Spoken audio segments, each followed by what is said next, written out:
Late 90s and early 2000s teen pop star Britney Spears has been in the news lately after winning her conservatorship battle with her father, Jamie. Britney endured 13 years of her father controlling her life and fortune after a very public breakdown back in 2008, which resulted in the star shaving her head completely. Today, we are discussing more details about her conservatorship, which the star herself has revealed. So stay with us. First up, let's discuss the details surrounding her legal win. After living for more than 13 years under a conservatorship, which is known as a guardianship in most places, Britney finally won her freedom in June of this year. She had been placed under conservatorship following some very public, erratic behavior, which included the aforementioned head shaving and also attacking a paparazzi's car with her umbrella. Ultimately, she ended up in a psychiatric hospital for a mental health evaluation.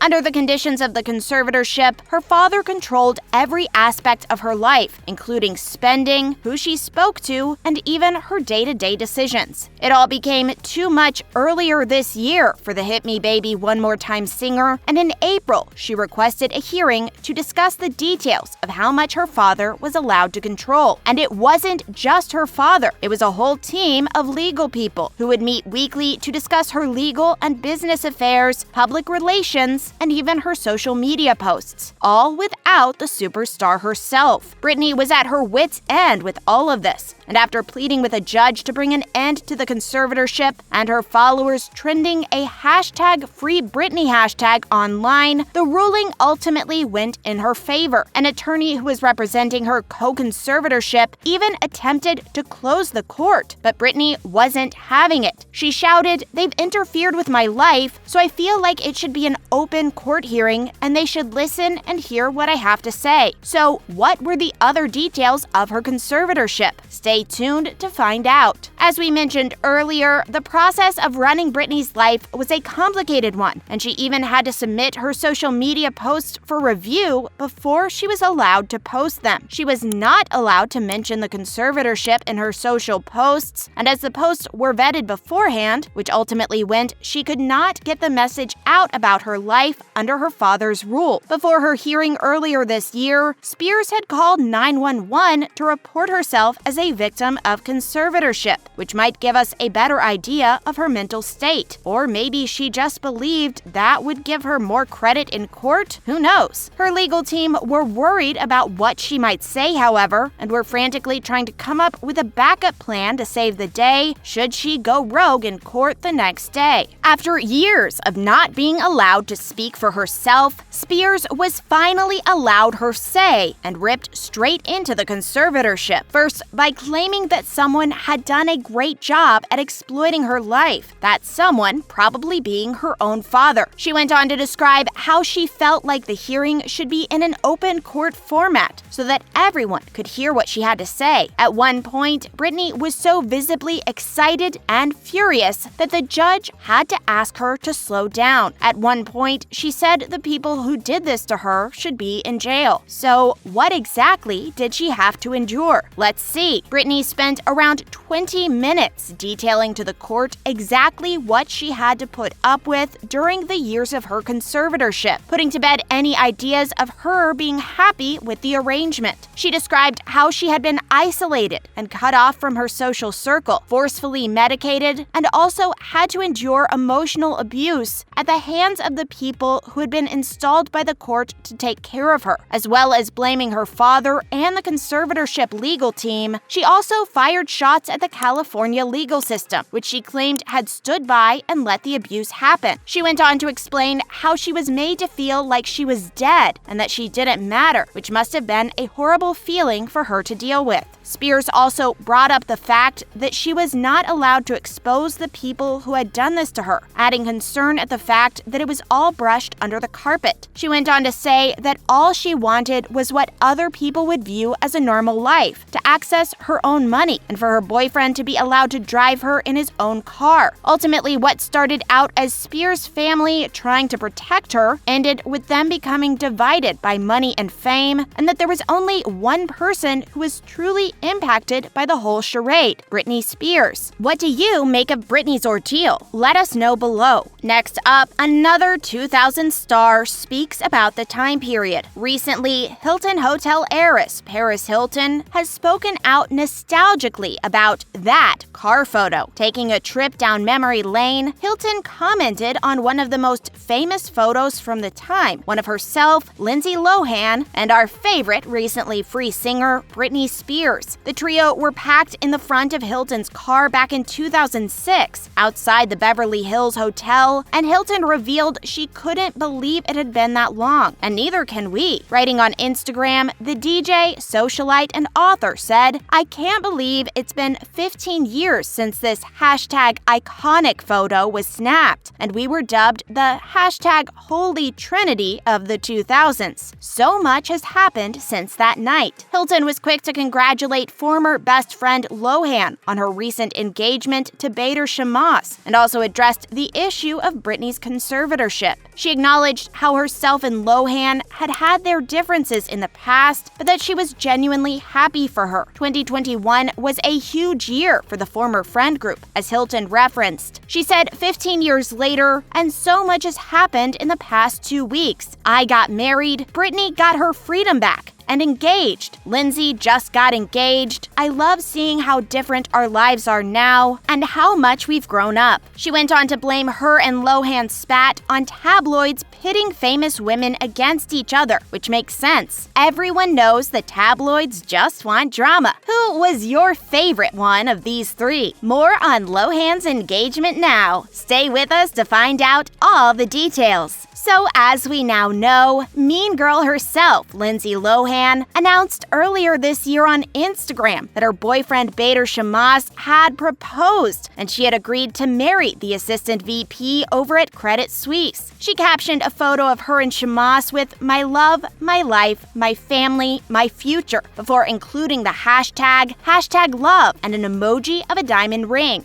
Lohan, who relocated to Dubai in 2014, began dating the financier around the beginning of 2020, we think. She uploaded a photo to Instagram, making mention of a boyfriend, but nothing was confirmed, and the photo was deleted soon after. Not much is known about Shammas due to his IG account being private, other than his job and the fact that he attended the University of Tampa, Florida. Congratulations, guys! News of one of the biggest couples from that era now. Stay with us. Back in the 2000s, Brad Pitt and Angelina Jolie literally could not move without having their photo taken by an overzealous photographer. Unfortunately, the marriage didn't last, and after being together for 10 years, they finally married in 2014, only to split just 2.5 years later, citing the infamous irreconcilable differences. There have been tons of rumors as to what caused the disintegration of their marriage, but the relationship even started in controversy after Pitt left Friends star Jennifer Aniston, who he met on the set of the hit show, for Angelina. However, since the split, Pitt is reportedly not coping well, and family, friends, and even fans have voiced their concerns after reports the Inglourious Basterds star was feeling suicidal. In a recent interview, he was asked about his mental state and even joked that he wasn't feeling suicidal and that he had no secrets and nothing to hide. He even acknowledged the fact that divorce is part and parcel of life, and he even told another interviewer, "We're human, and I find the human condition very interesting. If we're not talking about it, then we're not getting better." The couple are locked in a custody battle for their 6 children at present, and we only hope that as well as Brad's mental health, the children are not suffering either. Hopefully, it all works out for Brad and Angelina. We're sure they won't have any problems finding a date. Who was your favorite star of the 2000s? Let us know below. As always, thanks for tuning in today, and remember to stop by next time for some more fun revelations. Why not do us a favor and share this video with any fans of the 2000s era you know of? Bye, guys!